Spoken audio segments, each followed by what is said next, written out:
ఓం శాంతి శాంతి శాంతి. హరి ఓం. శ్రీ గురుభ్యో నమః. హరి ఓం. అలవాటుగా ఈ పుస్తకం తీసుకున్నారు, అదే బెటర్. అది ఎంత గందరగోళం, అది మీరు తెప్పించుకుంటుందండి. అవి ఉన్నాయి ఇప్పుడు. తర్వాత అది కూడా తెప్పించండి. కఠోపనిషత్తు, ముండకోపనిషత్తు వీళ్ళది వీళ్ళది టిప్పణి ఉంటుంది. యాజ్ భాష ఎవరిది రాయగలుగుతాం. ఇప్పుడు వచ్చిందా రెండు. మన పాలగోటి శివరామ గారు ₹1,00,000 ఇచ్చారు. మొన్ననే రిలీజ్ చేయిందట. మంచి పుస్తకం అన్నమాట. పీకే ఇంకా నా దగ్గరేమో సత్యనారాయణ స్వామిదే, నాకు అది ఇప్పుడు దోస్తుంది. నేను ఋషికేశంలో ఉండగా తెప్పించాను. ఎలా ఉందో 1959 ఈ కాపీలు ఇంకా ఉన్నాయి. 59 అంటే నేను పుట్టిన రెండు సంవత్సరాలు.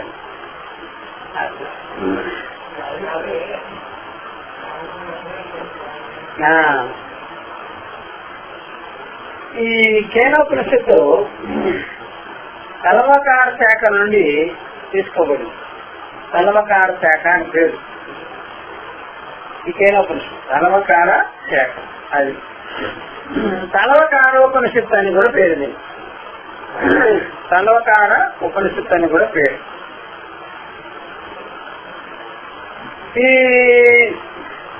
ఈ తలవకార శాఖ సంబంధమైనటువంటి ఈ తలవకార ఉపనిషత్తు, ఇది కేనోపనిషత్తు అంటే మొదటి మంత్రంలో ఆ యొక్క ఉంది కాబట్టి దీని పేరు కూడా కేనోపనిషత్తు అని.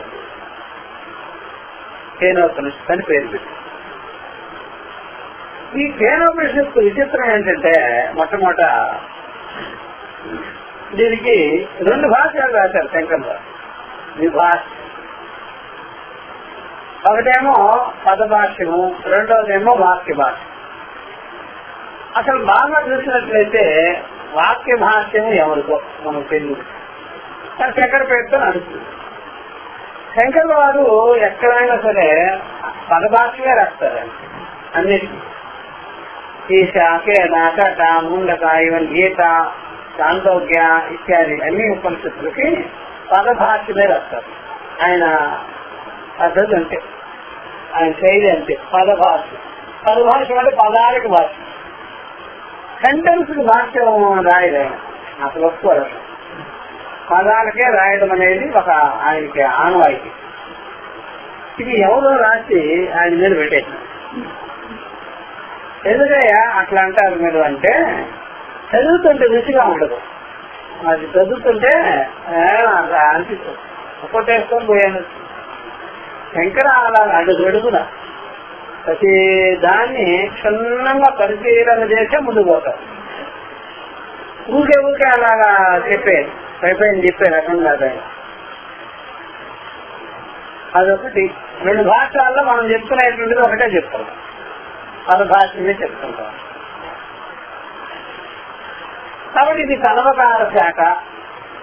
ఇది నిజంగా సామవేదాంతర్గతమైనది. ఏ ఉపనిషత్తు? సామవేదాంతర్గతం. సామవేదం అన్నమాట. దీనిలో 9వ అధ్యాయం 9వ అధ్యాయము ప్రారంభం 9వ అధ్యాయం ప్రారంభం అవుతుందన్నమాట. కాబట్టి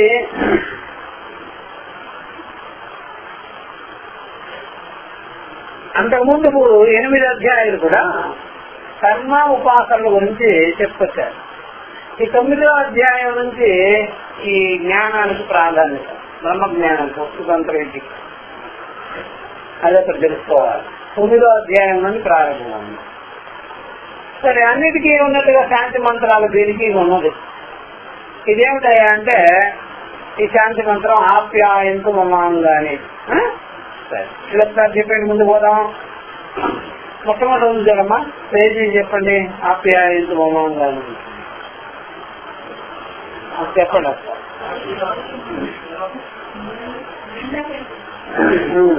ఆప్యాయంత అదేమ్మా, అదే అదే ఆప్యాయంతు మమాంగాని ప్రాణస్యక్షు శ్రోత్రమథో బలమింద్రియాణి చ సర్వాణి సర్వం బ్రహ్మోపనిషదం మాహం బ్రహ్మ నిరాకుర్యాం మామా బ్రహ్మ నిరాకరోతు అనిరాకరణమస్తు అనిరాకరణం మే హస్తు తదాత్మని నిరతే ఉపనిషత్తు బ్రహ్మాస్మై సంతో మయి సంతో. ఓం శాంతి శాంతి శాంతి.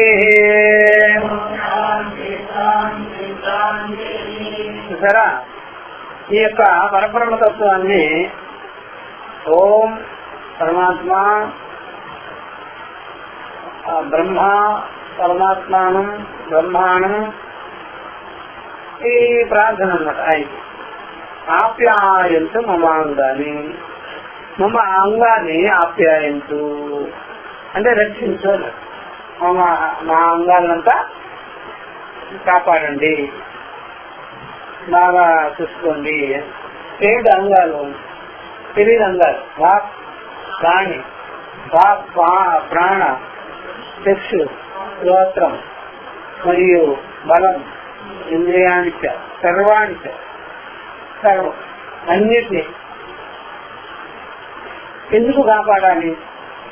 వీటినన్నిటినీ కర్మేంద్రియాలు, ఇంకా చెప్పాలంటే కర్మేంద్రియాలు, జ్ఞానేంద్రియాలు, పంచప్రాణాలు, మనస్సు, బుద్ధి, అహంకారం అన్నిటినీ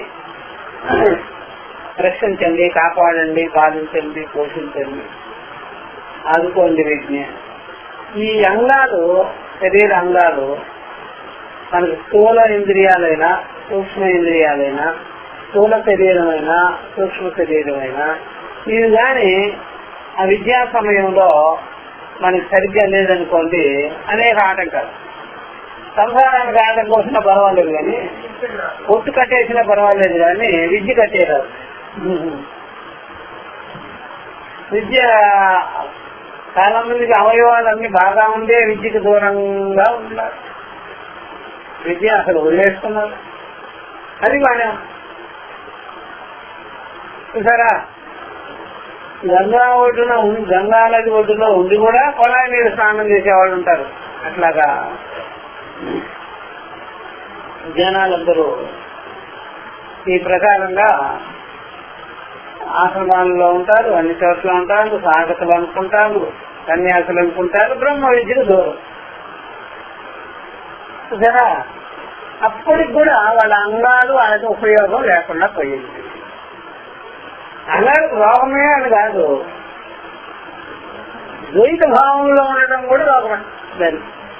ద్వైత విషయాలపైన, ఆధ్యాత్మిక విషయాలపైన బాహ్య దృష్టి కలిగించుకొని ఉండడం కూడా దానికి రోగమే కదా. అప్పుడు కూడా ఏం లాభం. అందుకనే మా అంగాలని ఈ ప్రకారంగా ఈ సన్మార్గంలో తిప్పేటట్టుగా, ఉపయోగపడేటట్టుగా చేయండి పరమాత్మ. కాబట్టి అందరు వాక్కు అది బ్రహ్మ విద్య ఉపనిషత్తులు చదివేటట్టుగా ఉండాలి. ప్రాణము జీవించుకొని బాగా ఉండాలి. మనం ప్రాణశక్తితో బాగుండాలి. చక్షువులు బాగా పనిచేయాలి, శ్రోత్రేంద్రియాలు బాగా పనిచేయాలి. అంతేకాకుండా బలం ఉండాలి వాటికి. శరీర ఇంద్రియాలు మొత్తం కలిపి అన్ని కలిపి కాపాడండి. అవన్నీ ఎందుకంటే తెలుసా, బ్రహ్మోపనిషదం. ఈ బ్రహ్మ విద్యను బోధించే ఉపనిషత్తులు బ్రహ్మ ఉపనిషత్తు. కాబట్టి బ్రహ్మ విద్యని బోధించేటువంటి ఉపనిషత్తుల కొరకు ఇంద్రియాలంతా చక్కగా ఆరోగ్యవంతంగా, చాలా శక్తివంతంగా ఉండాలి. అందుకని ఇలాగా ఆ బ్రహ్మమే బోధించారు. దీన్ని అలా ఉంచుకోవాలి, ఇంద్రియాలు బాగా ఉంచుకోవాలి. మాహం బ్రహ్మ నిరాకుర్యాం. ఎందుకంటే ఇదిగో ఇట్లా బ్రహ్మము మనం బ్రహ్మను నిరాకరించకూడదు, మేము కూడా బ్రహ్మను నిరాకరించు. బ్రహ్మము ఇలాంటి వాళ్ళకి విద్య పంటదో అని పెట్టేయకూడదు. అది కూడా మన యొక్క బుద్ధిని ప్రేరేపించాలి. ఇంద్రియాలంతా బాగా స్థిరంగా పెట్టుకోవాలి, స్థిరంగా ఉంచాలి. ఒక్కోసారి బ్రహ్మమే ఇంద్రియాలు నెట్టివేస్తే, బుద్ధిని నెట్టివేస్తే అట్లాగా కూడా మేము జీవితంలో ఈ మోక్షాన్ని కోల్పోతాం. అట్లాగా మహత్సారం చేత, మతం చేత, ద్వైత భావాల చేత, అధ్యాస చేత మేము కూడా బ్రహ్మాన్ని దూరం చేసుకోకూడదు. ఆ బ్రహ్మ విద్య వేత్తని దూరం చేసేసుకోకూడదు. కాబట్టి మేము బ్రహ్మ విద్యకి అధికారులై సమర్థులై ఉండాలి. బ్రహ్మ విద్యా స్వరూపం కూడా మమ్మల్ని దగ్గరకు తీసుకోవాలి, ఆకర్షించుకున్నట్టుగా. ఎన్నో విషయాలు ఆకర్షించుకుంటున్నాయి కదా, బ్రహ్మ విద్య కూడా మమ్మల్ని ఆకర్షించుకుంటే ఎలా ఉంటుంది? కానీ ఏంటో కానీ అన్ని విషయాలు పెంటతో సహా, పరిమాణంతో సహా మనం ఆకర్షించేస్తాయి. బ్రహ్మ విద్యేమో అదేంట మూసికేసుకుంటుంది మమ్మల్ని చూడగా. అదేంట మా దరిద్రం కాబట్టి ప్రతి ఒక్క వస్తువు, పరిమాణ వస్తువులన్నీ ఏం చేస్తున్నాయి? ఆకర్షించేస్తున్నాయి.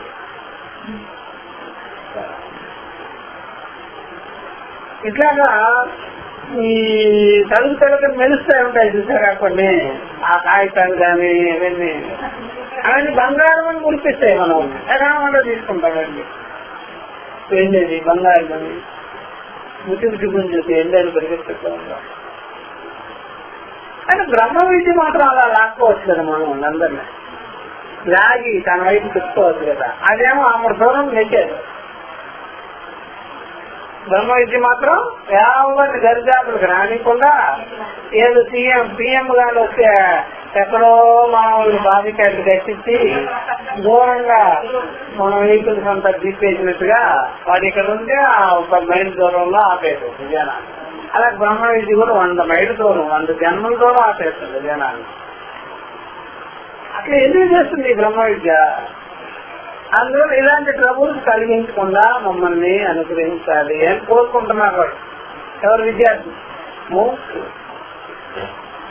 కానీ బ్రహ్మ విద్య అలా చేస్తుంది అందరూ. ఎందుకు అలా చేస్తుందంటే అధికారిత్వం మీకు రాలేదు. ఇంకా అధికారిత్వం వస్తే కదా. మరి మా గురువు గారి దగ్గర కూర్చొని పెట్టిన ఆయనేమో దక్షిణ కోసం కూర్చొని పెట్టుంటాడు. కానీ నేను రాలేను, అసలు నేను రాలేను. కూర్చొని పెట్టి ఆయన ఒక క్షణంలో అయిపోయి ఒక అరక్షణంలో అయిపోయే విద్యని నెలల తరబడి, సంవత్సరాల తరబడి చెప్తుంటాడు. ఆయన పని ఆ ఉపాధి చేసుకునేదానికేమో కానీ నేను రాని అనవసరం ఎవరిని. ఎందుకు అంటే మీకు అధికారిత్వం ఎక్కడ వస్తుంది? అందుకని వారి బోధంలో మీకు అధికారిత్వం కలిగిస్తే ఇంకా బెటరే. జనాలు అధికారిత్వంగా ఉండేదానికి సిద్ధపడరు. అధికారిగా పుట్టరు, అనధికారిగా పుట్టుంటారు. ఎక్కువగా పుట్టికే అనధికారం చేయలేదు. కాబట్టి జన్మ ఎత్తుకోవడమే ఆనందదాయకమైనటువంటి జన్మ. కాబట్టి మనం జన్మ ఎత్తితే, ఈ భూమి మీద పడితే, తల్లి గర్భంలో పడితే, పంచభూతాల్లో పడితే అధికారిగా పడాలి. ఇంకా రెడీగా ఉంటుంది బ్రహ్మ విద్య. అసలు మనం అధికారులుగానే పడం. అందుకనే మమ్మల్ని బ్రహ్మ విద్య నిరాకరించకూడదు. మేము కూడా మా కళ్ళు మనమెక్కి మేము కూడా బ్రహ్మ విద్యను నిరాకరించుకోవాలి. మేము అనుగ్రహించాలి చెప్పినప్పుడు. అది ఆ సందర్భం వచ్చినప్పుడు దాన్ని మనం ఉపయోగించుకోవాలి. ఆ బ్రహ్మ విద్య మాటలు ఎవడైనా చెప్పితే ఇదంతా ఈ పరమాత్మ అయ్యున్నాడు, సూర్య మన మాత్రం చదువు లేకుండా అంటే వినిపించుకోవాలి. అందుకని హిరణ్యకశిపుడు సత్యనారాయణ సిద్ధమయ్యాడు. కానీ ఇందుగలడు అందులేదని సందేహం వాళ్ళంటే అది ఏదో విందాము అని వాడికి లేనే లేదే. అట్లా ఉంటారు జనాలు, వినరు. అందుకని మేము నిరాకరించకూడదు, బ్రహ్మము కూడా మమ్మల్ని నిరాకరించుకోవాలి. పరస్పర ఈ నిరాకరణ భావాలు లేకుండా ఉండాలి. అనిరాకరణమస్తు మామ బ్రహ్మ నిరాకరోతు, అనిరాకరణమస్తు అనిరాకరణం మే అస్తు. పరస్పరం మాకిద్దరికి ఏ రాగద్వేషాలు లేకుండా, ఏ భేదాభిప్రాయాలు లేకుండా, ఏ ద్వైత భావనలు లేకుండా మేము ఏ తత్వ జ్ఞానాన్ని కలిగించుకునే దానికి అది నన్ను వరించేటట్టుగా ఉండాలి, నేను వరించేటట్టుగా ఉండాలి. పరస్పరం వరణీయ పరిస్థితిలో కూడా ఎలా సార్ వరించే భావం ఇద్దరిలో ఉండాలి. సరే అది వరించాలనుకోవాలి, మనము వరించేదానికి రెడీగానే ఉండాలి. ఇద్దరికి ఆ రకంగా కమ్యూనికేషన్ ఏర్పడుతుంది. అది మనం దూరంగా పెట్టి, మనము దాన్ని దూరంగా పెట్టి, మనం బతుకులాడించుకొని ఇన్ని రకాల బతుకులాడటం ఏంటండి. కాబట్టి ఈ రకంగా మనం మన ప్రవృత్తి సరిగ్గా మేమంతా పరిగెత్తుకుంటూ బ్రహ్మ విద్య కోసం పరిగెత్తాం. ఈ జనాలకి పరిగెత్తు వీళ్ళు భారతదేశం వెళ్ళి చెప్తున్నా వాళ్ళు ఇంకా పరిగెత్తేస్తున్నారు, ఇంకా పరిగెత్తిపోతున్నారు. మీరు ఎంత దూరం పరిగెత్తినా మేము అంతకన్నా ఇంకా నేను తిరిగేదాన్ని పరిగెత్తున్నా. అట్లా ఉన్నారు ఈ జనాలు కూడా. అందువల్ల పరస్పర నిరాకరణ భావాలతో అలాగే మమ్మల్ని ఇద్దరిని ఒక చోటకు చేర్చండి. ఆ గురువు శిష్యులు గాని, ఆ విద్యార్థులు గాని, ముముక్షు మోక్ష విద్యను గాని ఇద్దరిని ఒక చోటకు చేరిస్తే ఆ బ్రహ్మము అవగతమే. కాబట్టి ఈ ప్రకారంగా పరస్పరం అనిరాకరణ భావాలు ఉండాలి. తదాత్మని నిరతే అది మన ఆత్మ యందు నిరతే ఎప్పుడు ఎల్లప్పుడూ మా యందు నిరంతరము యహ ఉపనిషత్తు ధర్మాహ, ఆ ఉపనిషత్తులు ఉపనిషత్ ధర్మాలు మా యందు ఉండాలి, ఎప్పుడు ప్రకాశించాలి, ఎప్పుడు మా యందు అవి ఎప్పుడు కూడా మననశీలమై ఉండాలి, వివేకాత్మకంగా ఉండాలి. ఇలాగ మా బుద్ధి యందు సర్వేంద్రియాల్లోనూ ప్రకాశించుకుంటూ ఉండాలి ఆ తత్వం. ఆ ప్రకారంగా ఈ ప్రకారంగా ఆత్మని నిరితే ఉపనిషత్తు ధర్మాస్తేమై సంతు మా ఎందు ఉండాలి అని వాళ్ళు ఈ ప్రకారంగా ఆ యొక్క ఈ సత్యజ్ఞానవనంత స్వరూపమైన బ్రహ్మమును, ఆ విద్యా స్వరూపాన్ని, ఆ జ్ఞానాన్ని, ఆ యొక్క బ్రహ్మమును వాళ్ళు వేడుతారు. ఇక్కడ వస్తువు ఏంటి? బ్రహ్మమే. సర్వభూతస్థమైన, సర్వవ్యాపకమైన,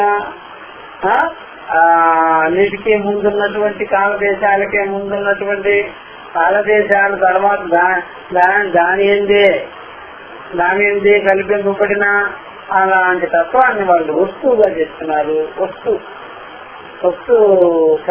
వస్తు ప్రార్థన ఇది. కాబట్టి ఈ ప్రకారంగా వాళ్ళు మా ఇంద్రియాలన్నీ కూడా బాగా సక్రమంగా ఉంచి సన్మార్గంలోకి ప్రయాణించేటట్టుగా చేయాలని, బ్రహ్మ విద్యకి మాకు ఏ రకమైనటువంటి విద్వేషాలు ఉండరాదు, మమ్మల్ని నిరాకరించకూడదు, మేము నిరాకరించరాదు. ఇలాగ మా యందు ఉపనిషత్ ధర్మాలు నిరంతరం ప్రకాశమానంగా ఉండాలి. అలా ఉండాలి అని కోరుతున్నాను. ఓం శాంతి శాంతి శాంతి. అందుకనే ఈ ఉపనిషత్తులో కూడా సమాచారం ఏంటంటే ఈ యొక్క ఆధ్యాత్మిక ఇంద్రియాలను పట్టుకొని బోధ కొనసాగు. ఆధ్యాత్మిక ఇంద్రియాలను పట్టుకొని, పంచ జ్ఞానేంద్రియాలను పట్టుకొని ఈ యొక్క విద్య అంతా బోధ చేయబడుతుంది. ఇది ఒక గొప్ప విషయం అండి. ఇది మనం తెలుసుకోవాలి. అన్ని ఉపనిషత్తులకు ఉన్నట్టుగానే దీనికి కూడా అవతరణిక భాష్యం ఉన్నది, ఉపోద్ఘాత భాష్యం ఉన్నది. భాష్యే తృప్తి అవతరణిక అని చెప్పుకుంటూ సత్యనారాయణ మొదలు పెట్టారు. వృత్తార్థ అనుకీర్తనం, దీనిలో ఏమేమి ఉన్నాయో విషయాన్ని ఆయన ఇక్కడ చెప్పుకొచ్చారన్నమాట. ఇంట్రడక్షన్ లో తెలుసుకోవచ్చు దాని సంగతి ఏంటో. అందుకని దీనికి కేనేషితం అనేది దీని మంత్రం వల్ల ఈ పేరు ఈ నామకరణం చేయబడింది. నామధేయం సార్థకం ఈ చెప్తున్నారు. కేనేషితం ఇత్యాది ఉపనిషత్ పరబ్రహ్మ విషయ వక్తవ్య ఇది నవమస్య అధ్యాయస్య ఆరంభః. ఇది ఈ ఉపనిషత్తు నాకు చాలా ఇష్టం. ఈసి గాని కట గాని కేన గాని ఇవన్నీ ఈరోజు పండగ వచ్చింది అనుకున్నట్టుగా ఒక నుంచి ఫీల్ అవుతున్నాం. కేన ఉపనిషత్తు మొదలు పెడుతున్నాం బాగా మన అనుకుంటాయి. అలా పండగ తీసుకుంటే ఎలా ఉంటుంది, అన్ని తెచ్చుకున్నట్టుగానే అట్లా. కాకినాడలో చెప్పామండి దీన్ని అనాగళంగా సిఎస్ఎల్ సొసైటీలో ఒక్కడు కూడా పట్టించుకోలే.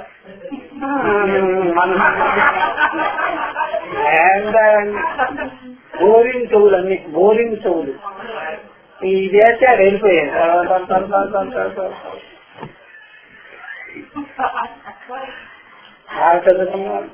ఏం రాదు అట్లా. ఆ కాకినాడ అట్లా వానికేమో ఆశ్రమం పెట్టి పెట్టారు, నాదేమో తత్వమే అన్నారు.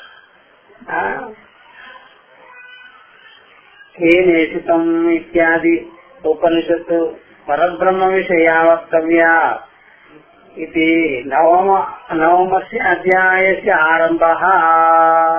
అది కేనేషితం అని ఇలాంటి మొదలగు ఈ పేరుతో నడిచినటువంటి ఉపనిషత్తు ఇత్యాది ఉపనిషత్తు పరబ్రహ్మ విషయ వక్తవ్య, పరబ్రహ్మ విషయాన్ని చెప్పేందుకు చెప్పవలసి ఉంది. ఈ 9వ అధ్యాయము ప్రారంభమైంది అని చెప్పేసి 9వ అధ్యాయం ప్రారంభమైంది. తర్వాత డౌట్ వస్తుంది, మరి 9వ అధ్యాయం నుంచి ప్రారంభమైంది, దానికి ముందు ఏమిటి? 8 అధ్యాయాల పర్యంతము కర్మ ఉపాసనల గురించి చెప్పుకొచ్చారు. కాబట్టి ఇక కర్మ ఉపాసనలు పరిసమాప్తం అయిపోయినాయి. 9వ అధ్యాయంలో ఈ జ్ఞాన భాగం అనేది, బ్రహ్మ విద్యా భాగం అనేది మొదలైంది. కాబట్టి ఇక్కడ నుంచే ఈ విషయం ప్రారంభమైంది.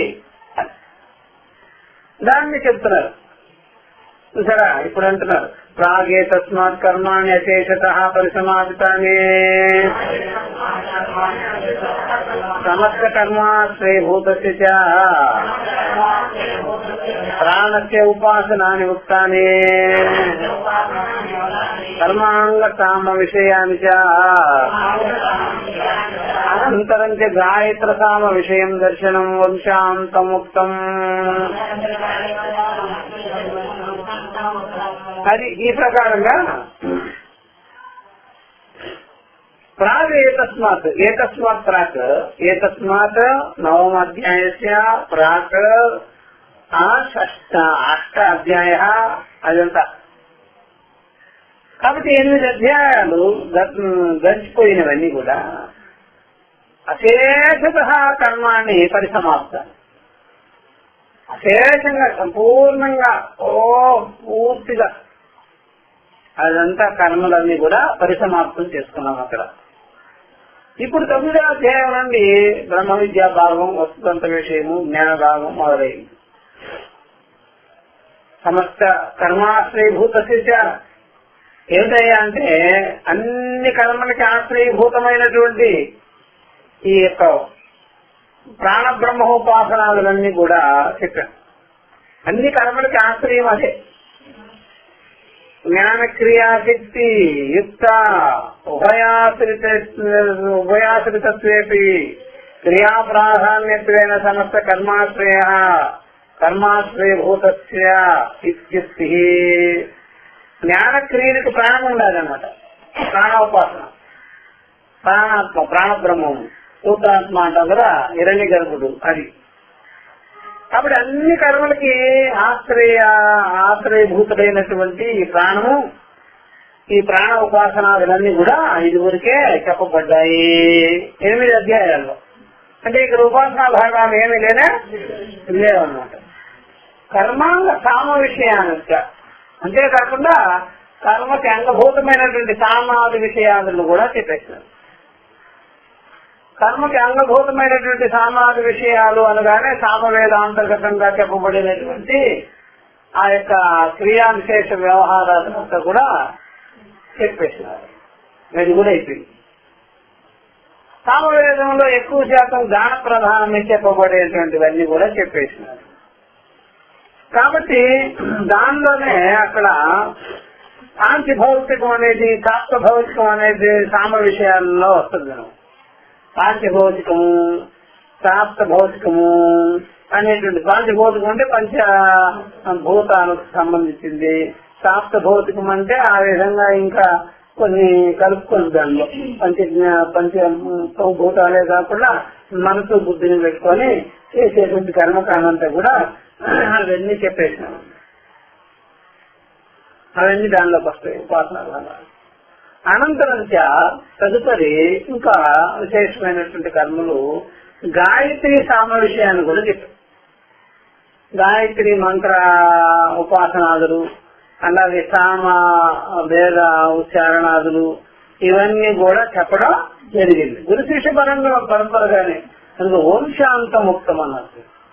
వంశాంతముక్తం అనగానే దానికి కూడా గురు శిష్య పరంపర ఉంది. దీనికి ఈ యొక్క కర్మ ఉపాసనలకు కూడా గురు శిష్య పరంపర ఉందన్నమాట. అవన్నీ కూడా 8 అధ్యాయంలో కంప్లీట్ చేసుకొని 9వ అధ్యాయంలో జ్ఞాన భాగాన్ని మనం ఇప్పుడు చెప్పుకునేదానికి ప్రారంభం చేశాం.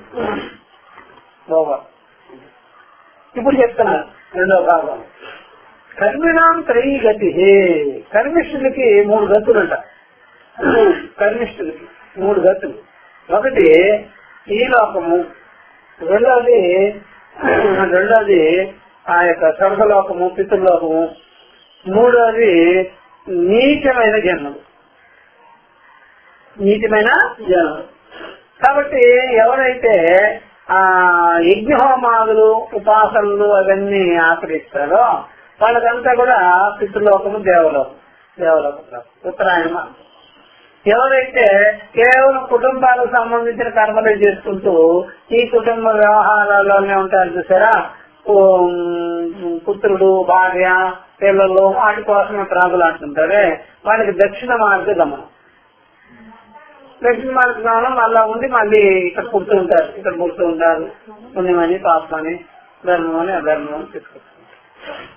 ఇంకోరు అశాస్త్రీయమైన మార్గం అన్నమాట. శాస్త్రం లేదు, ఏమీ లేదు, ఇంకా జీవించుకోవడం, కొట్టడం, తినడం, తాగడం, అలాగే అశాస్త్రీయమైన మార్గం. అస్సలు ఏమి పుణ్యం పాపం లేదు, దేవుడు దయ్యం ఏమీ లేదు, మంచి చెడులు ఏమీ లేదు, మనం ఎందుకు పుట్టామో లేదు, ఎవరున్నారు ఏమీ లేదు అసలు ఒత్తిగా నిజం చేస్తే వ్యవహారాలు తిండి చెట్లు కొట్టాట్లు అవి ఏమింత పట్టదు వాళ్ళు. అలాంటి అశాస్త్రీయమైన మార్గంగా జీవించేటువంటి వాళ్ళు ఉన్నారే వాళ్ళు ఏంటంటే అంటే క్షుద్ర జీవులై పుడతారు. పశుపక్షాలు ఇప్పీలు కాదు, ఇట్లాగా పురుగు విరుగు అట్లాగా పుడతారు. ఈ 3 గతులు చూపించారు. 3 గతులు దీనిలో చెప్పడం జరిగింది. చెప్తున్నారు ఇప్పుడు భాష్యంలో. సర్వమేతతో యథాముక్తం కర్మ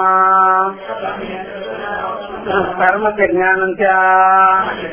ఇక్కడ జ్ఞానం అంటే ఉపాసన. జ్ఞానం అంటే గుర్తుపెట్టుకోవాలి. కర్మకి జ్ఞానం సమ్యక్ అనుష్ఠితం నిష్కామస్య ముముక్షో సప్తశుద్ధ్యర్థం భవతి. చూసారా ఏవేమి ఉన్నాయో కర్మలు గాని ఉపాసనలు గాని ఎవడైనా సరే నిష్కాముడైన వాడు బాగా అనుష్ఠానం గాని చేస్తే ఆ ముముక్షుకి సత్వశుద్ధి కలుగుతున్నాడు. బుద్ధి శుద్ధి, అంతఃకరణ శుద్ధి. అందువల్ల మనము ఆల్రెడీ దేనిలో పుడతాము, కర్మల్లోనే పుడతాం. ఎవరైనా దైత్యంలోనే పుడతారు, సంసారంలోనే పుడతారు. పుట్టినప్పుడు దాన్ని పెద్ద చిన్న అని తెలుసుకొని మర్యాదగా ధర్మంగా మంచితనంగా కర్తృత్వం లేకుండా ఫలాపేక్ష లేకుండా దాన్ని చూసేటప్పుడు మనకి ఏదైనా చెప్తే పెద్దలు అలా పాటిస్తే దానికి అంతఃకరిస్తుంది, దాని వెనుక వస్తుంది. ఎవరైనా గురువు గారు తీసుకొచ్చి ఇక్కడ పడేసినారు, నేను ఇలా పడి ఉన్నాను అంటే అక్కడ కూడా ఫలాపేక్ష దాన్ని పెట్టుకోకుండా దాని ఉంటే వాళ్ళకి ఏమవుతుంది? అంతఃకరిస్తుంది. అందువల్ల ఆ ప్రకారంగా సంసార కర్మలే ఒక పద్ధతిగా ఫలాపేక్ష లేకుండా బాగా అనుష్ఠానం చేసినట్లయితే నిష్కాముడయ్యి వాడికి అంతకన్నా వృద్ధి జరుగుతుంది. ముముక్షత్వం వచ్చేదానికి అవకాశాలు ఉన్నాయన్నమాట. అది ఏదైనా సరిగ్గా చేస్తే.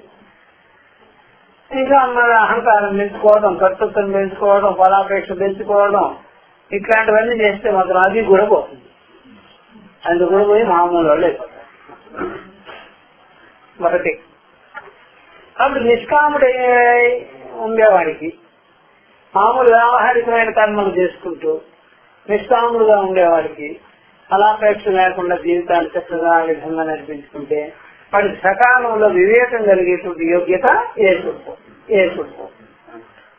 ఇక సకాముడు ఉన్నాడు చూసారా, చెప్తున్నాడు. సకామచితులు జ్ఞానరహిత కేవలాన్ని శ్రౌతాన్ని స్మార్తానికి కర్మాణి. ఇక్కడ జ్ఞానం అంటే ఉపాసన.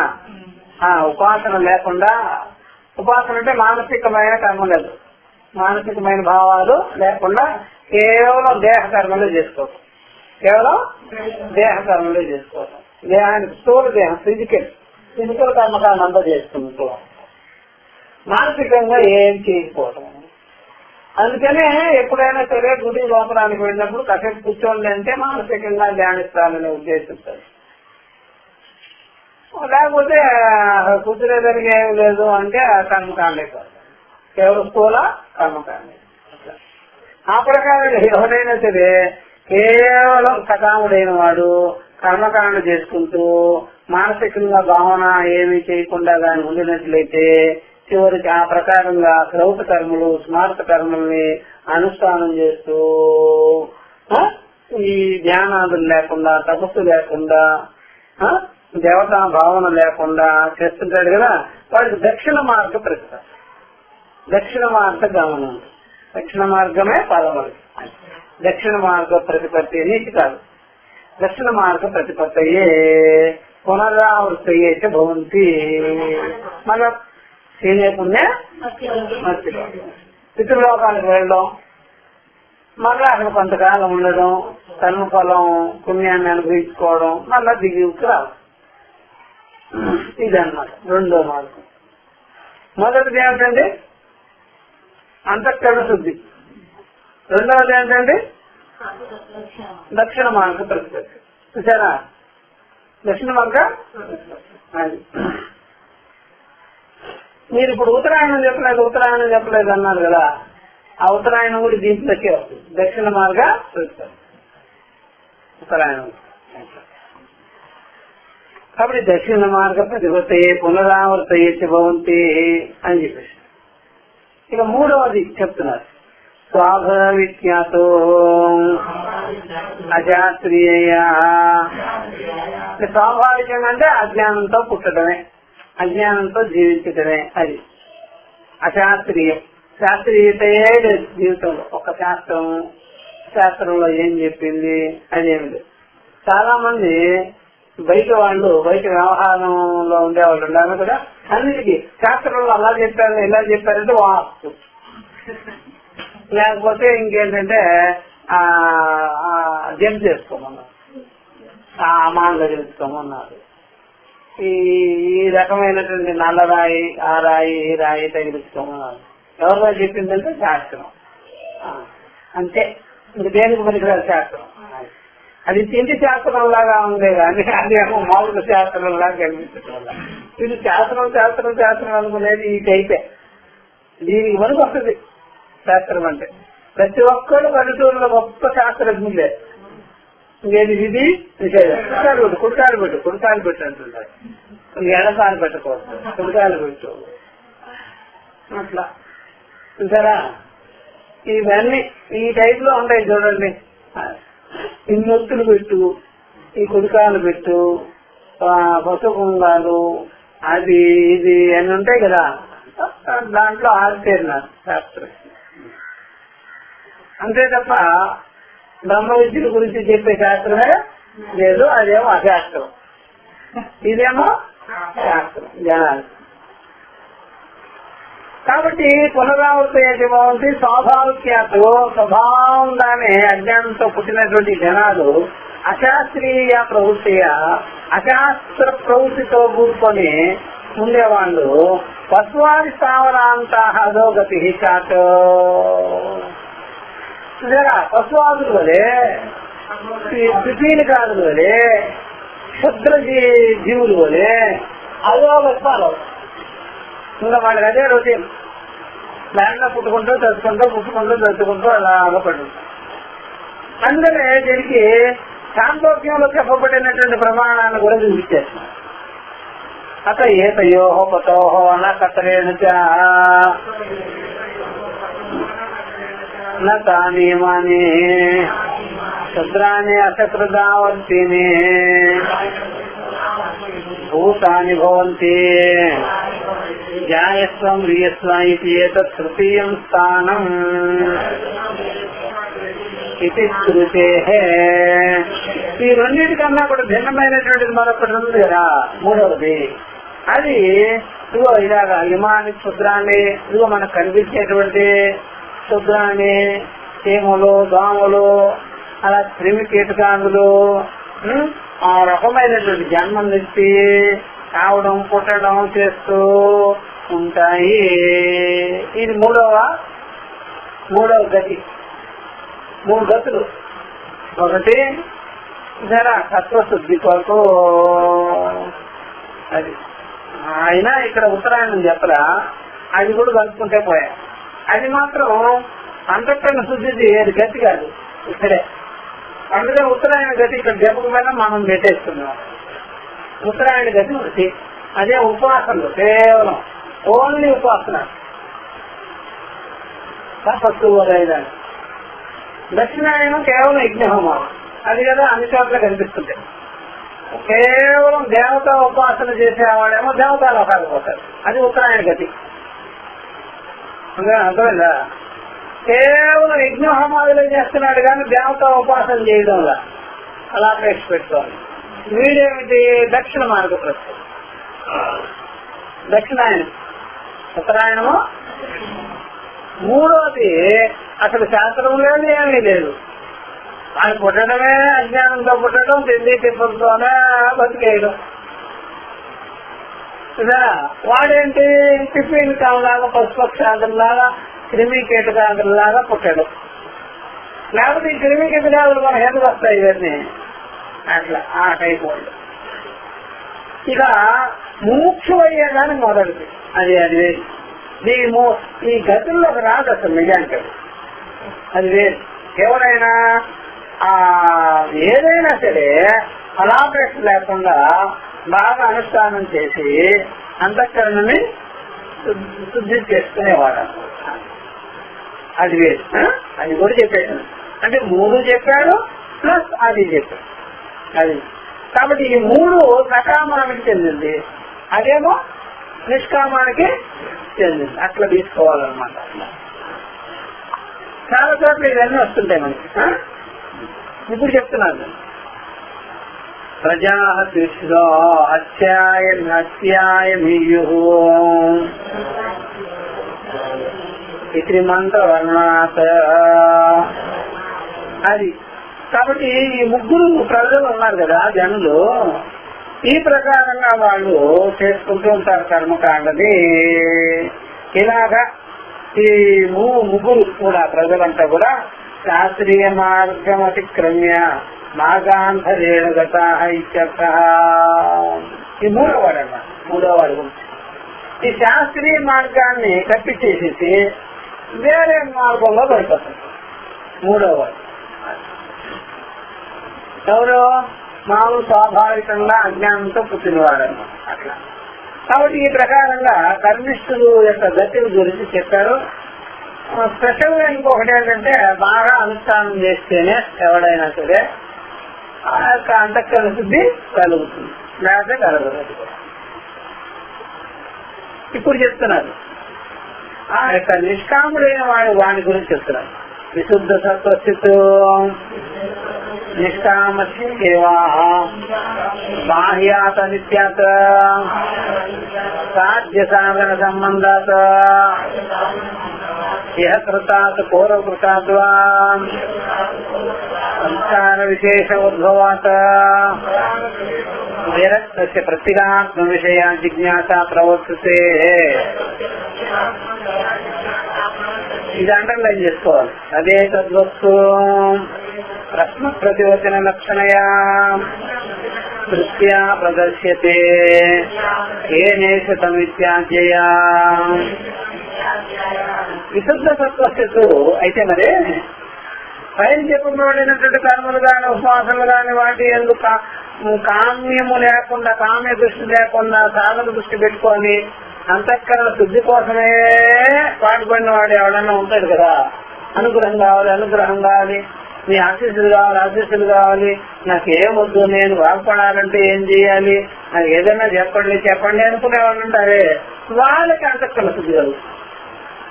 నాకు ఇంకేం కోరటం లేదు అని అర్థమైందా? నాకేమీ కోరడం అది ఏమిటి, ఎట్లాగయ్యా ఏమిటి అంటే ఎప్పుడైనా బాగా గుర్తుపెట్టుకోవాల్సింది. అందరూ చాలా మంది డబ్బులు పంచుకుంటూ ఉన్నారు అనుకోండి. అప్పుడు ఒకడు మాత్రం ఏం చేస్తాడంటే నా కూలి డబ్బులు నాకు ఇచ్చేసి నేను వెళ్ళిపోతాను. అట్లాగే ఎప్పుడైనా సరే ఒక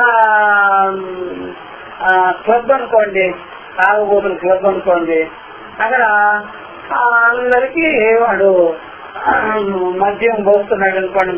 అన్ని సీసాల్లోకి అన్ని రకరకాలుగా వాడు గ్లాసుల్లోకి పోస్తున్నాడు అనుకోండి. వాడేమనుకుంటాడంటే నా డ్యూటీ నేను చేసి వెళ్ళిపోతానండి, నాకు ఇవన్నీ ఏం పని.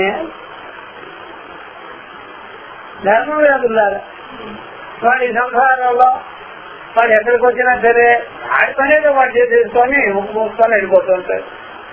ఇంకేం మాట్లాడు, నాకు ఏది వచ్చినా చాలండి నా పనికి, నేనేం పెద్దగా నా పనేదో నేను చేస్తాను. జనాలు వాళ్ళ పని ఏం చేసుకోరు కదా, ఇంకా ఎక్స్ట్రా చేస్తుంటారు. అధికంగా చేసేసి గొడవలు చేసుకొని వెళ్తారు. మామూలుగా ఉండరు. ఏ పార్టీల్లో అయినా చేరిన వాళ్ళంతా వాళ్ళు కర్తృత్వం పెట్టుకునే ఉంటారు. కానీ మనం నిక్కచ్చిగా చేసి, మనం నిస్వార్థంగా చేసి, త్రికరణ శుద్ధిగా చేసి మనం బలి అయిపోయినా పర్వాలా అని అనుకోడు. నేను చెప్పినట్లే జరగాలి. వాడు టికెట్ లేదనుకోండి అప్పుడే చెప్పింది, అప్పుడే చెప్పిందంటే ఆయన ఇన్ని రోజులు చేసి ఎలా ఉన్నావు అక్కడ ఈ టైప్ లోనే ఉన్నా. ఎప్పుడు చెప్పిందా చెప్పలే. అందులో ఇలాంటి వాళ్ళు దేవుళ్ళు కానీ ఎప్పుడైనా వరం ఇకపోతే చెప్పింగే అర్థమైందా? వీళ్ళంతా సకాములు అంటారు. ఏమంటారా? వాళ్ళ దేవుళ్ళు సార్ పెద్ద విషయం కాదు, వాళ్ళే ధరించాలని బాగుపడాలని లేదు. ఈ జంపింగ్ వాళ్ళు కాబట్టి జన్మల్లో జంపింగే. వీళ్ళు కూడా ఎవరు జన్మలో పుట్టడం, తాగడం, పుట్టడం. వాడు స్వర్గానికి పోయినా తిరిగి వస్తాడండి. ఇక్కడ చనిపోయిన వాడు అక్కడ చనిపోడా? అర్థమైందా? ఇక్కడి నుంచి చెంపు స్వర్గానికి, అక్కడి నుంచి చెంపు మళ్ళా ఇక్కడికి. ఎందుకంటే నీళ్లు బేరవుతాయా అని. ఈయనంతా తిరుక్కుంటారు వాళ్ళని లెక్కలో పెట్టుకోవద్దండి అంటారు ఎవరైనా. ఎందుకని వాళ్ళు ముముక్షులే కాదయ్యా. ఇక ముముక్షు ఇట్లాంటి వాళ్ళు అంటే ఇదిగో ఇప్పుడు నిష్కామస్యతు సత్వశుద్ధి అర్థం. సత్వశుద్ధి కోసం రాసుకునేవాడు వీడు. మిగిలిన వాళ్ళంతా వాళ్ళ సంగతి మనకెందుకండి. కాబట్టి మీకు దేవలోకాలకు వెళ్ళినా, పితృలోకాలకు వెళ్ళినా క్షీణయకుండా ఆ బ్రహ్మ మూలాల్లోకా పునరావృత్తును. అందువల్ల మనం ఎవరినైనా లెక్కలో తీసుకోవాలంటే నిష్కామనే తీసుకోవాలి అని చెప్తున్నారు. విశుద్ధ సత్వతో అని చెప్పి. కాబట్టి వాళ్ళు కర్మ ఉపాసనలు చేసుకునే వాళ్ళు లాగా కాకుండా కేవలము సాధన అనుకొని వాళ్ళు దాంట్లో కష్టపడి వాళ్ళు ధరించాలనే మార్గం పెట్టుకొని ఉంటాడు అన్నమాట. సరే, కాబట్టి వాళ్ళు విశుద్ధ సత్వస్య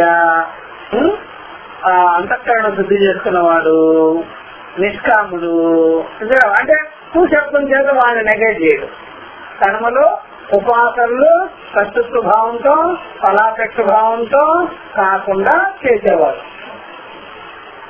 శబ్దం చేత వాళ్ళని నెగెక్ట్ చేసి కొట్టబెట్టి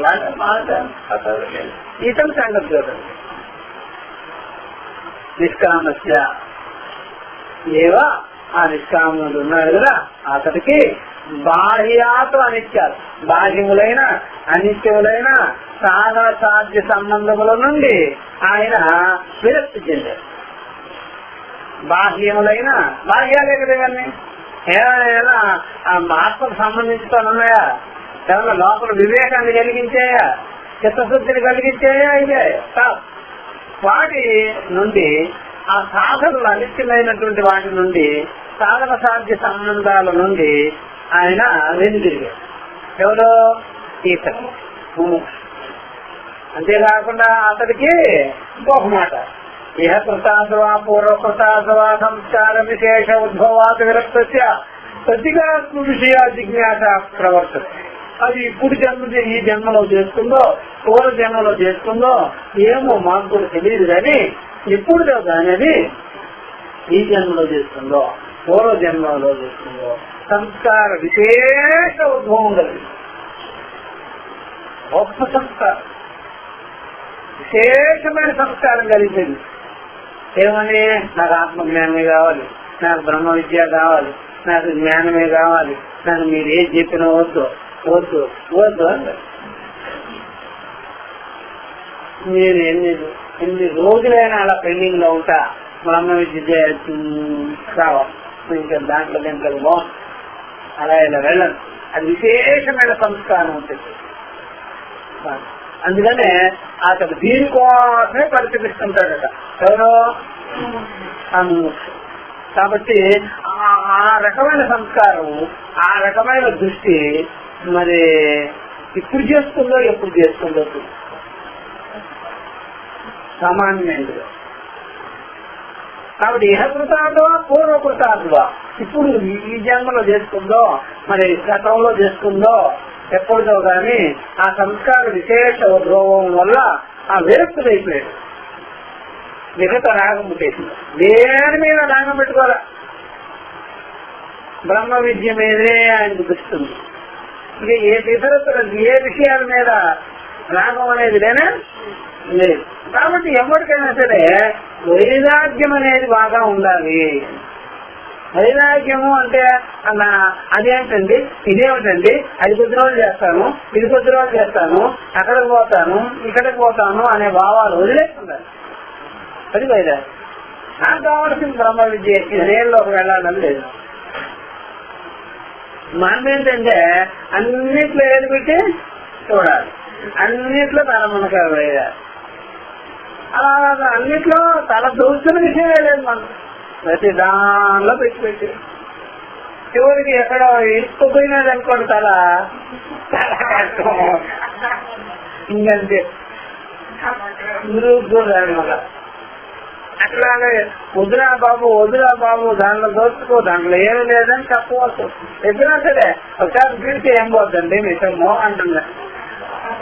పెట్టడం తేలికైనా కానీ బొర్రకు వేసుకుంటే మాత్రం తొలగించుకోవడం చాలా కష్టమయ్యా. అది వేసేసుకుంటుంటారు మనం అంట. దాంట్లో నుంచి రావడం అంటే అంత సులభం కాదు. దానిలోనా కాబట్టి సంస్కార విశేష ఉద్భవాన్ని విరక్తస్య ప్రత్యేగాత్మ విషయ జిజ్ఞాస ప్రవర్తన. కాబట్టి అలాంటి విశేషమైనటువంటి సంస్కారం కలిగి విరక్తుడైన వాడికి ప్రత్యేగాత్మ విషయంలో జిజ్ఞాస కలుగుతుంది. ప్రత్యేగాత్మ అంటే అంతరాత్మ విషయంలో నేనెవరు నేను ఎందుకు పుట్టా, అసలు నేను చేయవలసింది ఏముంది, ఇప్పుడు నేను ఏం చేసేసాను ఇక్కడికి వచ్చి. బాల్యాదులంతా అలా జరిగిపోయినాయి, ఏమిటి సంగతి అని గురువు గారిని అడుగుతారు. అసలు నన్ను ఎందుకు పుట్టించాలండి దేవుడు? ఏమో నేనేం చేశాను ఇక్కడ, నేను ఎవరికి ఏం చేశానండి, ఇట్లా క్వశ్చన్ వేస్తారు. దేవుడు ఎక్కడున్నాడండి, దేవుడు ఉంటే కనిపించాలి కదా, నా కూడా అడిగే కనిపించకపోతే ఎట్లా కానీ ఇట్లా క్వశ్చన్ లేదు. భక్తుడైన వాడు ఏం చేశాడు? ఆ సీఎం మాత్రం దర్శనమా, వాడు అన్ని హత్యలు చేసింటే నేనేం చేశాను? ఆ వెంకటేశ్వరుడు అయితే ఏమన్నాడు, వాడు బాబు అయితే ఏమిటి, నాకు దర్శనం ఇవ్వకుండా వాడిని దర్శనం ఇవ్వటం ఏంటి అంటే వాళ్ళిద్దరు వచ్చానంటారా? అవశ్యమో ఇవన్నీ ఉంటాయి. ఎవరికి? ముమోక్షుడికి, విరక్తుడికి, బయటపడాలనే వాడికి. ఎవరు బయటపడాలనుకుంటే వాడే కదా కంపెనీలో గొడవ చేసేది. గొడవ చేస్తున్నాడంటే నీకు జగత్ అనే కంపెనీ నుండి బయట పోయేదానికి రెడీ. ఊసి ఆటలు ఇస్తాం జాగ్రత్త. అర్థమైందా? ఇలాంటి క్వశ్చన్లు వేసామనుకోండి, కర్మకాండ విషయంలో, ఉపవాసన విషయంలో, దేవతా విషయంలో, పుణ్యపాపాల విషయంలో, ఇలాంటివన్నీ వాడికి వచ్చింది. వీడికి రాలేదు, నేనేం చేశాను అట్లా ఎట్లా అన్నావా జగత్తులో నుంచి బయట పంపించాను. వాడు కూడా రెడీ, నేను రెడీగా ఉన్నా. ఎందుకించమ్మా, ఎందుకు ఈ జగత్తు, ఎందుకు ఆ దేవుడు, నాకేం అక్కర్లేదండి ఇవన్నీ. అట్లాంటి వాడిని దత్తత చేసుకుంటాడు గురువు గారు రామాయణ. అర్థమైందా? ఇలాగా ప్రత్యేకాత్మ విషయంలో వానికి జిజ్ఞాస, నేను ఎందుకు పుట్టాను, నేనెవరు, ఏంటి, ఆత్మ ఏంటి, అలా కలిగినప్పుడు అప్పుడు ఈ విద్య ఇలా ఫలిస్తుంది. తదేత దోస్తు, ఆ యొక్క యథార్థమైన జ్ఞానం ఉంది కదా, యథార్థమైనటువంటి జిజ్ఞాస చేయడానికి ఉండేటువంటి జిజ్ఞాస విషయం ఉంది కదా, ఆ విషయము తెలుసుకోవాలంటే అది గురువు దగ్గరికి వెళ్ళి ప్రశ్న ప్రతివచనముల ద్వారానే తెలుసుకోవాలి. అదే చెప్తున్నారు. తదేతద్వస్తు ప్రశ్న ప్రతివచన లక్షణయా సృష్ట్యా ప్రదర్శతే ఏనే శతమిత్యాధ్యయా. సరే, ఈ వస్తువుని, ఈ జ్ఞానాన్ని, ఈ తత్వాన్ని, యథార్థాన్ని తెలుసుకోవాలంటే ప్రశ్న జవాబులతో కూడుకునే గురువు దగ్గర పరిసమాప్తం. గురు శిష్య సంవాదం ఉండాలి దీన్ని. అలా ప్రశ్న జవాబులతో కూడుకున్న విద్య ఇది. అందుకని ఈ కేనాపనిషత్తులు ఆ ప్రకారంగా ప్రశ్న జవాబులతో మొదలైంది ఈ విద్య కూడా. కాబట్టి తదేతద్వస్తు ప్రశ్న ప్రతివచన రూపేణ చూసారా, ప్రశ్న ప్రవచన లక్షణయ దృష్ట్యా ప్రదర్శతే కేనేషితం ఇత్యాది. తర్వాత చెప్తారు ఎందుకు ప్రశ్న జవాబులతో కూడుకొని ఉన్నది అనే విషయం కూడా చెప్తారు. అప్పుడే ప్రశ్న జవాబులతో కూడుకొని ఉంటేనే ఆ విద్య సమ్యక్ జ్ఞానం కలుగుతుంది. ప్రశ్న జవాబులతో కూడుకొని లేదనుకోండి, అసలు శిష్యుడు ఏం ప్రశ్నించలేదనుకోండి, అవునా కాదా అని అనలేదనుకోండి, అది ఫలిస్తుంది. ఆ ప్రకారంగా వాటి లోపల ఎంత చెప్తుందో అవన్నీ ప్రశ్నల్లో పెట్టాలి. అప్పుడు ఆయన అంతా కూడా నెగేట్ చేసుకుంటూ పోవాలి. అంతఃకరణలో రెండోది ఏమి లేకుండా పోవాలి. విద్యతే హృదయ గ్రంథి సిద్ధి అంటే సర్వసంశయ అన్నట్టుగా అది జ్ఞానం కలుగుతుంది. సరస్ర కాబట్టి తత్వం ప్రశ్న ప్రతివచన రూపేణ జ్ఞాపం శక్యతే అన్నది ఉపనిషత్తులనే. ఇప్పుడు చెప్తారు భాష్యం. తత్వం ప్రశ్న ప్రతివచన రూపేణ జ్ఞాపం శక్యతే. ఈ జ్ఞానాన్ని, ఈ తత్వాన్ని ప్రశ్న ప్రతివచన రూపంగానే మనము తెలుసుకోవాల్సి ఉంటుంది. అలా కాకపోతే ఈ జ్ఞానం కలగదు అని ప్రారంభం చేసి ఇది మనం నెక్స్ట్ క్లాస్ నుంచి మనం తెలుసుకుంటాం. ఇది ఉదాహరణతో సహా చెప్తాం. ఓం